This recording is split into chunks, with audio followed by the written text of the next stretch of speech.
sử dụng cái máy hàn tích AutoWell 300XT nha các bạn ha. Cái máy này là máy Hàn Quốc 100% made in Korea. Đầu tiên chúng ta sẽ cấp nguồn khí vào, nha bạn. Thì trên này chúng ta sẽ cấp cái nguồn khí vào ở đây, và đây là cái nguồn điện 220V. Và các bạn hỏi tại sao có 3 dây thì chúng tôi sẽ xin bảo rằng đây cái chỉ đó là sợi dây mát nha các bạn ha. Đó, các bạn có thể và tiếp tục chúng ta sẽ ráp như thế nào.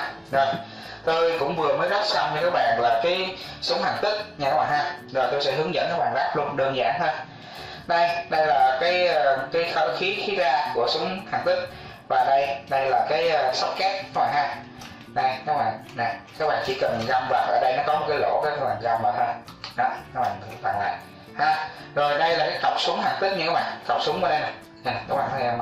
Đó, cọc súng. Còn đây là cọc mát nha các bạn ha, đây là bộ dây mát nè. Đó, chúng ta sẽ như vậy. Đó, tôi vừa mới giới thiệu xong cho các bạn hướng dẫn để chúng ta ráp một cái bộ máy hàn tích. Và bây giờ chúng tôi sẽ hướng dẫn các bạn là chúng ta sẽ ráp cái hàn que nha các bạn ha. Máy này có 2 chế độ hàn tích và hàn que. Rồi chúng tôi sẽ hàn que. Đơn giản là hàn que, nó còn đơn giản hàn tích rất là nhiều. Nhưng mà ha, hồi nãy các bạn phải nhìn là hàn tích chúng tôi ráp như thế nào, mà lưu ý lại giùm tôi. Bây giờ tôi sẽ hướng dẫn hàn que. Rồi giờ kìa, không bao giờ mà cái máy công nghiệp mà nó dễ như hôm nay hết á. Tất cả chúng tôi đều là hướng dẫn các bạn hết. Đó, bây giờ là chúng ta cặp mát của chúng ta thì chúng ta sẽ để bên này các bạn ha, nó hơi bị ngược chút xíu. Đó, và các bạn làm lại, quá tuyệt vời. Rồi đây là cái bộ hàn que nha các bạn ha, cái bộ hàn que của chúng ta. Chúng ta sẽ ráp bên này ha.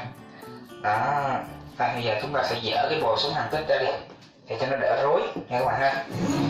Đó, rồi thành phần của chúng ta như này thôi. Đây chúng ta sẽ ráp hàn que vào. Rồi tôi sẽ ráp xong rồi tôi sẽ cho các bạn coi cái cấu hình ráp như thế nào. Đơn giản không có gì khó rồi. Chỉ sợ chúng ta là mua nhầm hàng giả hàng nhái thôi, chứ còn mà chúng ta mua hàng chính hãng thì chúng ta xài yên tâm thôi. Bảo hành 1 năm, nhưng mà tôi nghĩ cái này xài chắc phải 3 năm nha. Không biết làm sao, nhưng mà tất cả công ty dầu khí rồi đã sử dụng cái máy này rồi, 3-4 năm chưa thấy hư gì hết đó.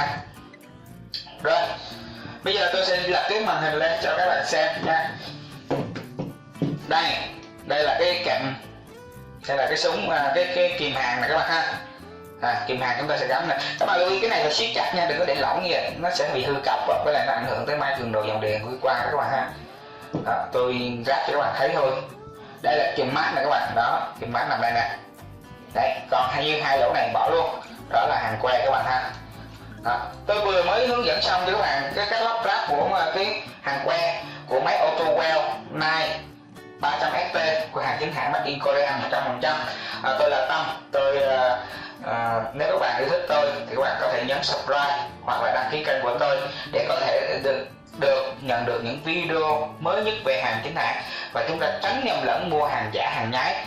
Và đến với chúng tôi các bạn sẽ được giá rẻ nhất thị trường, và tôi cam kết điều đó. Nếu chúng tôi làm không được thì chúng tôi sẽ tặng không cái máy cho các bạn luôn.